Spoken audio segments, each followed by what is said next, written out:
UPF 95 पेंशनदार के 95 pension है। ये जो है हमारा 7-8-9 बरस से चले हैं और 2 बार मोदी को मिले हैं। और उसके बाद में क्या है, ये अभी जो लास्ट हमारा जो मांगनी है 2 तारीख का है, 2 तारीख के लास्ट है। उसके असर जो है यूपीएफ 95 पेंशन का हमें एक डीसी को मनवी पत्र दे रहे हैं। एक जो है हमारे पेंशन ऑफिस को एक ये देश है, उसके असर जो है हमारा जो ये लास्ट जो पेंशन का जो हमारा मांगनी है, ये लास्ट है हमारा, ठीक। और बोले तो इससे पहले 2-3 बार हमारा जो है मोदी के साथ बातचीत भी हुई और देतुगर को बोले तो अभी तक दे रहे नहीं पेंशन। उसके असर जो है हमारे जो 70 बरस लोग जो है हमारे आज तक डेली के 200 लोग मरते हैं।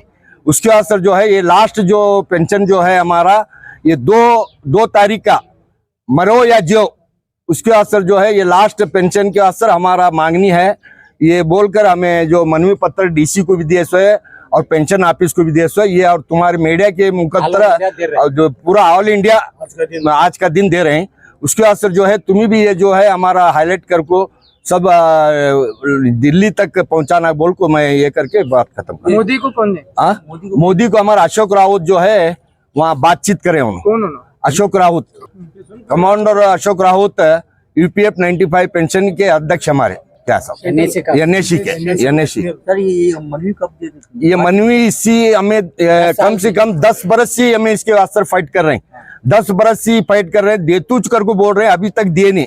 तो कम से कम नहीं कर तो भी 5-6 बार हमें दिल्ली के अंदर होराट करें। और परसों भी 10, 9, 8, 10, 3 दिन 11 तारीख तक है, बहुत होराट करें। 10 साल से नहीं हुआ, ये साल होता अगर तुमने क्या भरोसा है? भरोसा तो नहीं है अभी, अब ये भरोसा दी उन्होंने टोटली 30 एमपी जो है इसके बारे में हमने भरोसा दी। लेबर मिनिस्टर दिए सो है और इन्हों हमारे सीताराम भी दिए सो है, ऐसा सब मिनिस्टर आश्वासन दी। लेकिन ये बार जो है कम्प्लीटली कर को देतु कर को बोले, उसके असर जो है हमारे बम्बई के ऊपर जरा हमारे ऊपर बहुत भरोसा है। क्यों बोले तो उन्होंने जो है ये बार जो है मैं कर को चलता हूँ सेशन में तुम्हारा काम कर को चलता हूँ, ये बार तुमने 2 तारीख को फाइनली तुम्हारा काम करतूँ कर को बोले सो है। उसके असर जो है ये भरोसा हमें कर को आज लास्ट मनवी पत्र देने के असर डीसी ऑफिस को भी आई और पीएफ ऑफिस को भी मनवी पत्र दिए सो है। अगर तुम्हारी मांग पूरी नहीं हुई करके तो तुम्हारे आगे का हमारी मांग पूरी नहीं हुई तो रेल रोको है और ऐसे रोड रोको है। उसके असर जो है हमारी जान गई तो भी परवाह नहीं, हमें ये पेंशन ले कुछ रहते हैं बोल को ये लास्ट फाइनल हमारा है। क्या तुम्हारी तादाद इतनी चलने वाली क्या और तादाद बड़े को चाहे टोटली हमारे 81 लाख 87 रिटायर्ड पेंशनदार हैं। कहाँ कर्नाटक में? पूरे कर्नाटक में, पूरे देश में, पूरे इंडिया के अंदर, पूरे इंडिया के अंदर है। मेरा नाम रफीक फणीबंद, मैं general secretary NAC Bijapur district. ನಾನು ವೀರ್ ಕುಮಾರ್ ಗಡಾದ ಎನ್ಎಸಿ ಕರ್ನಾಟಕದ ಕಾರ್ಯಾಧ್ಯಕ್ಷ ನಾನು। ಇವತ್ತಿನ ದಿವಸ ನಾವು ಇಡೀ ದೇಶಾದ್ಯಂತ ನಮ್ಮ EPS 95 ಕನಿಷ್ಠ ಪಿಂಚಣಿ ಹೆಚ್ಚು ಮಾಡಲಿಕ್ಕೆ ಈಗ 1000 ಅದನ್ನು 7,500 ಮಾಡ್ರಿ ಅಂತೇಳಿ ನಾವು ಕೇಳ್ತಾ ಇದ್ದೀವಿ। ಇಡೀ ದೇಶಾದ್ಯಂತ ಇವತ್ತು ಮನವಿ ಕೊಡೋ ಕೆಲಸ ಮಾಡ್ತಾ ಇದ್ದಾರೆ। ಸುಮಾರು 760 ಜಿಲ್ಲೆ ಅದಾವ ಅಂತ ಹೇಳ್ತಾರೆ, ಅಷ್ಟು ಜಿಲ್ಲಾದೊಳಗೆ ಜಿಲ್ಲಾಧಿಕಾರಿ ಕಚೇರಿ ಒಳಗೆ ಈ ಮನವಿ ಕೊಡುವಂಥ ಕೆಲಸ ಮಾಡ್ತಾ ಇದ್ದೀವಿ। ನಮ್ಮ ದೇಶದೊಳಗೆ ಸುಮಾರು 80 ಲಕ್ಷ ಜನ ಪಿಂಚಣಿದಾರ ಅದೇವು ನಾವು। 80 ಲಕ್ಷ ಜನ ಪಿಂಚಣಿದಾರರಲ್ಲಿ ಸುಮಾರು 38 ಲಕ್ಷ ಜನಕ್ಕೆ ಇವತ್ತಿನ ತನ 1,000ಕ್ಕಿಂತ ಕಡಿಮೆ ಪೆನ್ಷನ್ ಬರ್ತದೆ। ಇವತ್ತಿನ ದಿನಮಾನದಲ್ಲಿ 1,000 ಕನಿಷ್ಠ ಪಿಂಚಣಿಯಲ್ಲಿ ಹೆಂಗೆ ಜೀವನ ಮಾಡಬೇಕು ಇದನ್ನ ಸರ್ಕಾರ ಗಮನಿಸಬೇಕು। ಇವತ್ತಿನ ದಿವಸ ನಾವು ಹೋರಾಟ ಮಾಡ್ತಾ ಸುಮಾರು 10 ವರ್ಷ ಆಯಿತು।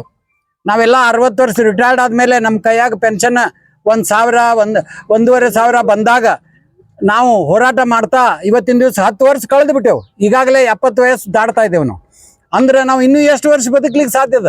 ಸರ್ಕಾರ ಇಷ್ಟೊಂದು ಸತಾಯಿಸ್ತಾ ಅದ ನೋಡ್ರಿ। ನಮ್ದು ಸ್ವತಂತ್ರ ಭಾರತದ ದುರಾದೃಷ್ಟ ಏನು ಅಂತಂದ್ರೆ ಒಂದೇ ಪಕ್ಷದ ಸರ್ಕಾರ ಅದ, ಒಂದೇ ಒಬ್ಬರೇ ಮುಖ್ಯಮಂತ್ರಿ ಇದು ಸಾರಿ ಪ್ರಧಾನಮಂತ್ರಿ ಅದಾರ, 3-4 ಮಂದಿ ಲೇಬರ್ ಮಿನಿಸ್ಟರ್ ಆಗ್ಯಾರ. ಆದ್ರೂ ನಮ್ ಕೆಲಸ ಮಾಡ್ತೇವ್ ಅಂತೇಳಿ ಹಿಂಗೆ ಮುಂದೆ ಹಾಕೋತೆ ಬರಾಕತ್ತಾರ. ನಮ್ಗೇನ್ ಆಯುಷ್ಯ ಹಿಂದ್ ಹೋಗ್ತದ? ನಮ್ಮ ಆಯುಷ್ಯ ಹಿಂದ್ ಹೋಗಿ ನಾವೇನ್ ಇನ್ನೂ ಜೀವಿಸ್ಲಿಕ್ಕೆ ಸಾಧ್ಯದ? ನಮ್ಮ ಕನಿಷ್ಠ ಪಿಂಚಣಿ 1000 ಹೆಂಗ ಜೀವನ ಮಾಡ್ಬೇಕು ಅನ್ನೋದು ಸರ್ಕಾರ ಇದು ಮಾಡ್ಬೇಕು. ಆಮೇಲೆ ನಾವು ಸರ್ಕಾರದಿಂದ ಏನು ಕೇಳ್ತಾ ಇಲ್ಲ, ನಾವು ಕಾಂಟ್ರಿಬ್ಯೂಟ್ ಮಾಡಿದೆವು. ಪ್ರತಿ ತಿಂಗಳ 417, 541, 1250 ಈ ರೀತಿ ನಾವು ಕಾಂಟ್ರಿಬ್ಯೂಟ್ ಮಾಡಿದೆವು. ಆ ಕಾಂಟ್ರಿಬ್ಯೂಟ್ ಮಾಡಿದ ಹಣದಲ್ಲಿ ಸುಮಾರು ನಮಗ ಇವತ್ತಿನ ದಿವಸ ನಾವು RD ನಲ್ಲಿ ಎಲ್ಲರೇ ಮಾಡಿದ್ರ 15ರಿಂದ 20 ಸಾವಿರ ನಮಗ ಅದ್ರೊಳಗೆ ಬಡ್ಡಿ ಬರ್ತಿತ್ತು. ಅಂತದ್ದು ಸರ್ಕಾರ ನಮಗ್ ಕೊಡ್ತಾ ಇರೋದು ಬರೀ 1000 ಮಿನಿಮಮ್ ಪೆನ್ಷನ್. ನಮ್ಮ ಬಹಳ ಹೆಚ್ಚಂದ್ರ ಪೆನ್ಷನ್ 2500 ತನ ಬರ್ತದೆ ಎಲ್ಲರಿಗೂ. ಇಡೀ ದೇಶದೊಳಗ 40 ಲಕ್ಷದಷ್ಟು ಜನಕ್ಕ 38 ಲಕ್ಷ ಜನಕ್ಕ 1000 ಕಡಿಮೆ ಪೆನ್ಷನ್ ಬರ್ತದೆ. ಅದಕ್ಕೆ ನಾವು ಇಷ್ಟೆಲ್ಲಾ ಹೋರಾಟ ಮಾಡ್ತಾ ಇದ್ದೇವು. ನಮ್ಮ ನೇತಾರರು ಕಮಾಂಡರ್ ಅಶೋಕ್ ರಾವುತ್ ಅಂತದಾರ, ಅವ್ರಿಗೂ ಈ ಪೆನ್ಷನ್ಗೂ ಏನೂ ಸಂಬಂಧ ಇಲ್ಲ, ನಮಗ್ ನ್ಯಾಯ ಕೊಡಿಸ್ಬೇಕು ಅಂತೇಳಿ ಹಗಲಿರುಳು ಕೆಲಸ ಮಾಡ್ತಾ ಇದಾರ. ಬುಲ್ಡಾನಾದೊಳಗ ಇವತ್ತಿನ ದಿವಸ 7 ವರ್ಷ ಆಗಿ 96ನೇ ದಿವಸ ನಿನ್ನಿಗೆ ಅಷ್ಟು ದಿವಸ ಸತತವಾಗಿ ಸರದಿ ಉಪವಾಸ ಸತ್ಯಾಗ್ರಹ ಮಾಡ್ತಾ ಇದಾರ.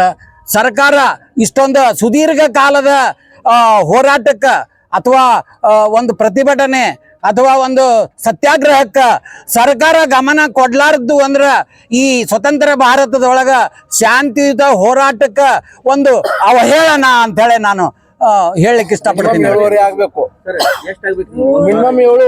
ನಮ್ಮ ಇವತ್ತಿನ ಜೀವಮಾನಕ್ಕ ಇಬ್ರು ಗಂಡ ಹೆಂಡತಿಗೆ ಜೀವನ ಮಾಡ್ಲಿಕ್ಕ ಕನಿಷ್ಠ 7,500 ಬೇಕು ಅಂತ ಹೇಳಿ ನಾವು ಕೇಳ್ತಾ ಇದ್ದೀವಿ. ಇದನ್ನ ಕೇಳಲಿಕ್ಕೆ ಒಂದು ಆಧಾರ ಅದ. ಏನು ಅಂತಂದ್ರ 2013 ಕಾಂಗ್ರೆಸ್ ಗೌರ್ಮೆಂಟ್ ಇದ್ದಾಗ ಒಂದು ಕಮಿಟಿ ನೇಮಿಸಿದ್ರು. ಆ ಕಮಿಟಿಗೆ ಬಿಜೆಪಿಯವರೇ ಅದಕ್ಕ ಅಧ್ಯಕ್ಷರಿದ್ರು. ಇಲ್ಲ, ಕಾಂಗ್ರೆಸ್ ಅವರೇ ಅಧ್ಯಕ್ಷ. ಇಲ್ಲ ನಮ್ಮವ್ರು ಇದ್ರು. ಕೋಶಾರಿ ಕಮಿಟಿ ಅವಾಗ ಅವರು 3,000 ರೂಪಾಯಿ ಕನಿಷ್ಠ ಪಿಂಚಣಿ ಕೊಡಬೇಕು ಅಂತೇಳಿ ವರದಿ ಕೊಟ್ಟಿದ್ರು. ಆ 3,000 ಆಧಾರ ಹಿಡ್ಕೊಂಡು ಪ್ಲಸ್ DA ಇವತ್ತಿನ ತನ ಲೆಕ್ಕ ಮಾಡಿ ಇವತ್ತಂದ್ರ 26 ಇವತ್ತು ನಾವು ಕೇಳ್ತಾ ಇರೋದು 2017ರಿಂದ 2017 ತನ ಲೆಕ್ಕ ಮಾಡಿ 7,500 ಅಂತ ಕೇಳಿವು. ಇವತ್ತಿನ ತನ 7,500 ಹೆಚ್ಚು ಮಾಡಿಲ್ಲ. ನಾವು ಅಷ್ಟೇ ಕೊಡ್ರಿ ಅಂತ ಕೇಳ್ತಾ ಇದ್ದೇವೆ. ಅಷ್ಟೇ ಕೊಡ್ಲಿಕ್ಕೆ ಇಷ್ಟು ಸತಾಯಿಸ್ತಾ ಇದಾರ. ನಾವು ನಮ್ಮ ಕಾಂಟ್ರಿಬ್ಯೂಷನ್ ಹಾಕಿದ ರೊಕ್ಕದಿಂದ EPFO ಕಚೇರಿಗೆ 58,000 ಕೋಟಿ ರೂಪಾಯಿ ಬಡ್ಡಿ ಬರ್ತದ. ಅದ್ರೊಳಗೆ ನಮ್ಮ ಪೆನ್ಷನ್ಗಾಗಿ ಖರ್ಚು ಮಾಡೋದು ಬರೇ 7ರಿಂದ 8 ಕೋಟಿ ಖರ್ಚು ಮಾಡ್ತಾರ. 7,000ದಿಂದ 8,000 ಕೋಟಿ. ಉಳಿದ ರೊಕ್ಕ ಎಲ್ಲ ಬೇರೆ ಯೋಜನೆಗಳಿಗೆ ಬಳಕೆ ಮಾಡ್ತಾ ಇದಾರೆ. ಇದು ಎಂತ ಅನ್ಯಾಯ ಅನ್ನೋದು ಸ್ವತಂತ್ರ ಭಾರತದೊಳಗ ಇದು ತಿಳಿಬೇಕು ಎಲ್ಲರಿಗೂ. ಸರ್ಕಾರ ನಡೆಸೋರಿಗೆ ಇದು ಗೊತ್ತಾಗಬೇಕು. ಅದಕ್ಕೆ ದಯಮಾಡಿ ನಾವು ಸರ್ಕಾರಕ್ಕೆ ಮತ್ತೆ ಒತ್ತಾಯಿಸ್ತಾ ಇದ್ದೇವು. ಈಗ ಸರ್ಕಾರ ಮೊನ್ನೆ 9, 10, 11 ದಿಲ್ಲಿ ಒಳಗೆ ಪ್ರತಿಭಟನೆ ಮಾಡಿದಾಗ ಮಾತು ಕೊಟ್ಟಿದ್ದಾರೆ, ನಾವು ಶೀಘ್ರದಲ್ಲೇ ನಿಮ್ಮ ಪೆನ್ಷನ್ ಹೆಚ್ಚು ಮಾಡ್ತೇವೆ, ನಿಮ್ಮ ಊರಿಗೆ ಹೋಗ್ರಿ ಅಂತೇಳಿ ಮಾಡಿದ್ದಾರೆ. ಆ ರೀತಿ ನಾವು ಬಂದೆವು. ಆದ್ರೂ ಸಹಿತ ನಮ್ಗೆ ಇವತ್ತು ದಿವಸ ಆಗ್ತಾ ಇಲ್ಲ. ಈ ಅಧಿವೇಶನ ಮುಗಿಯೋದ್ರೊಳಗೆ ಮಾಡ್ರಿ ಅಂತ ಹೇಳೇವು. ಅಧಿವೇಶನ ಮುಗಿಯೋದ್ರೊಳಗೆ ನಮಗೆ 7,500 pension plus DA plus medical ಕೊಡ್ಬೇಕು ಅಂತ ನಾವು ಕೇಳ್ಕೊಳ್ತಾ ಇದ್ದೀವಿ. ನನ್ನ ಹೆಸರು ವೀರಕುಮಾರ್ ಗಡಾದ. ನಾನು NAC ಕರ್ನಾಟಕದ ಕಾರ್ಯಾಧ್ಯಕ್ಷ. ಸುಮಾರು ಸರ್ವಿಸ್ ಪೂರ್ತಿ ನಾವು ರೊಕ್ಕ ತುಂಬಿದ್ದೇವೆ. ಕೊಡ್ತಾ ಇರೋ ಪೆನ್ಷನ್ ಇಷ್ಟೇ.